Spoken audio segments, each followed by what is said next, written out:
ಇನ್ನೊಂದು ಪ್ರಮುಖವಾದ ಅಂಶ, ಜನಾರ್ದನ್ ರೆಡ್ಡಿ ಅವರು ವಿಚಾರಕ್ಕೆ ಸಂಬಂಧಪಟ್ಟಂಗೆ ಅವ್ರು ಬಳ್ಳಾರಿಯಲ್ಲಿ ಇದ್ರಿ ಆ ಸಂದರ್ಭದಲ್ಲಿ ಕೆಲಸ ಮಾಡ್ತಿದ್ರಿ, ಅದು ಸೇಡ್ಗೋಸ್ಕರ ಈ ರೀತಿ ಆಗ್ತದೆ ಅಂತೇಳಿ ಒಂದಷ್ಟು ಆರೋಪವನ್ನು ಕೂಡ ಮಾಡಿದ್ರು. ಅದನ್ನೇ ಇಲ್ಲ, ಕರೆಕ್ಟ್ ಇದೆ. ಅಂದ್ರೆ ನಾನು ಇವರಿಗೆ ಲಾಸ್ಟ್ ನೋಡಿರೋದು ಬಳ್ಳಾರಿಯಲ್ಲಿ ಇವರು ಅರೆಸ್ಟ್. ನಾನು ಯಾವತ್ತು ಪೋಸ್ಟಿಂಗ್ ನಂದು ಫಸ್ಟ್ ಡೇ ಅವತ್ತು ಅವ್ರ ಅರೆಸ್ಟ್.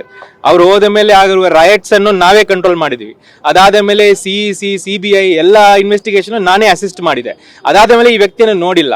ಆದ್ರೆ ಒಂದು ಮಾತ್ರ ಗೊತ್ತು, ಕರ್ನಾಟಕದ ಸಂಪತ್ತನ್ನು ಲೂಟಿ ಮಾಡಿ ಇಡೀ ಭಾರತದಲ್ಲಿ ಕರ್ನಾಟಕಕ್ಕೆ ಒಂಥರ ಕಲಂಕ ತಂದಿರುವ ಒಂದು ವ್ಯಕ್ತಿ.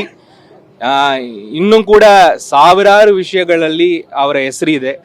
ಅಂತ ವ್ಯಕ್ತಿ ಕರ್ನಾಟಕದ ಸಂಪತ್ತನ್ನು ಲೂಟಿ ಹೊಡೆದು ಡಿಮಾನಿಟೈಸೇಷನ್ ಅಲ್ಲಿ ನಾವೆಲ್ಲ ಲೈನಲ್ಲಿ ನಿಂತು ATM ಅಲ್ಲಿ ದುಡ್ಡು ತಗೊಳ್ಳುವಾಗ 500 ಕೋಟಿಗೆ ಮದುವೆ ಮಾಡಿರೋ ವ್ಯಕ್ತಿ, ಜಡ್ಜಿಗಳಿಗೆ ಬಿಟ್ಟಿಲ್ಲ ಅವರನ್ನು ಇದು ಮಾಡಲಿಕ್ಕೆ ಹೊರಟಿರೋ ವ್ಯಕ್ತಿಯನ್ನು ಅವರು ಬಂದು ಇಂಥ ಆರೋಪಗಳು ಹೇಳುವುದು, ಬಹುಶಃ ಅವರಿಗೆ ಲೈಮ್ ಲೈಟ್ ಏನೋ ಸಿಗಬೇಕು, ಅಥವಾ ಬೇರೆ ಕಡೆಯಿಂದ ಅವ್ರಿಗೆ ಇನ್ಸ್ಟ್ರಕ್ಷನ್ ಬಂದಿದೆಯೋ, ಅಥವಾ ತಮಿಳುನಾಡು ಪಾಲಿಟಿಕ್ಸ್ ಅನ್ನು ಅವ್ರು ಇನ್ವಾಲ್ವ್ ಮಾಡ್ಲಿಕ್ಕೆ ರೆಡಿ ಮಾಡ್ತಾ ಇದ್ರು. ಅಲ್ಲಿ ಯಾರಿಗೆ ನಮ್ಮ ಗ್ರೋತ್ ಅನ್ನು ಇಷ್ಟ ಆಗದೆ ಯಾರು ಅಲ್ಲಿ ಫೇಲಿಯರ್ ಆಗಿ ಕೂತಿದ್ದಾರೆ ಅವರ ಒಂದು ಮಾತು ಮೇಲೆ ಇದು ನಡೀತಾ ಇದೆಯೋ ಅದು ನಾವು ನೋಡ್ಬೇಕಾಗ್ತದೆ.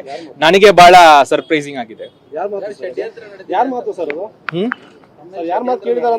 ಇಲ್ಲ, ನನ್ನ ಮೇಲೆ ಷಡ್ಯಂತ್ರ ಇಲ್ಲ, ಬಟ್ ರೀಸನಿಂಗ್ ಕೂಡ ನನಗೆ ಅರ್ಥ ಆಗ್ತಲ್ಲ. ಯಾವುದೇ ಒಂದು ಲಿಂಕ್ ಇದ್ರೆ ಕೂಡ ಐ ಕ್ಯಾನ್ ಅಂಡರ್ಸ್ಟ್ಯಾಂಡ್, ಬಟ್ ಇಲ್ಲ, ಅದು ನೀವು ಐಡೆಂಟಿಫೈ ಮಾಡಿ.